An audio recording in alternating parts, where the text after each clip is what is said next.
প্রধানমন্ত্রী শেখ হাসিনার সাবেক ব্যক্তিগত কর্মচারী জাহাঙ্গীর আলম, তার স্ত্রী কামরুন নাহার ও তাদের স্বার্থ সংশ্লিষ্ট প্রতিষ্ঠানের ব্যাংক হিসাব জব্দ করার নির্দেশ দিয়েছে বাংলাদেশ ব্যাংক। রোববার 14 জুলাই আর্থিক গোয়েন্দা সংস্থা বাংলাদেশ ফিনান্সিয়াল ইন্টেলিজেন্স ইউনিট সব ব্যাংকে এ সংক্রান্ত নির্দেশনা পাঠিয়েছে। বিএফআইইউ এর নির্দেশনায় জাহাঙ্গীর আলম ও তার স্ত্রীর ব্যাংক হিসাব খোলার ফর্ম সহ যাবতীয় তথ্য 5 দিনের মধ্যে পাঠাতে বলা হয়েছে।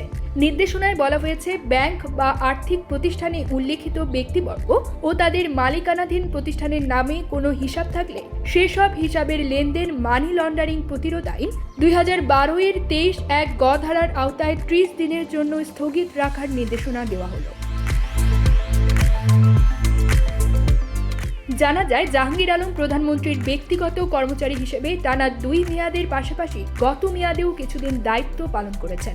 পরবর্তীকালে তার বিরুদ্ধে অভিযোগ ওঠায় তাকে ওই দায়িত্ব থেকে সরিয়ে দেওয়া হয়, কিন্তু তিনি তারপরও প্রধানমন্ত্রীর ব্যক্তিগত সহকারী পরিচয়ে বিভিন্ন অনৈতিক কাজ করছেন। এই পরিপ্রেক্ষিতে গত বছরের ডিসেম্বরে প্রধানমন্ত্রীর কার্যালয়ের এক বিশেষ বিজ্ঞপ্তিতে জাহাঙ্গীরের বিষয়ে সতর্ক করা হয়। বলা হয়, তার সঙ্গে প্রধানমন্ত্রী বা প্রধানমন্ত্রীর কার্যালয়ের কোনো সম্পর্ক নেই।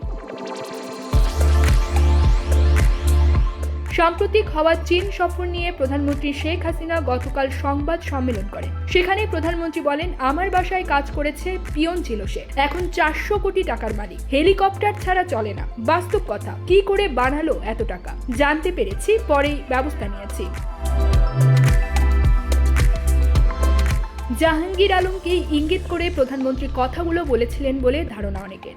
এরই মধ্যে জাহাঙ্গীর আলমের ব্যাংক হিসাব জব্দের নির্দেশ এলো।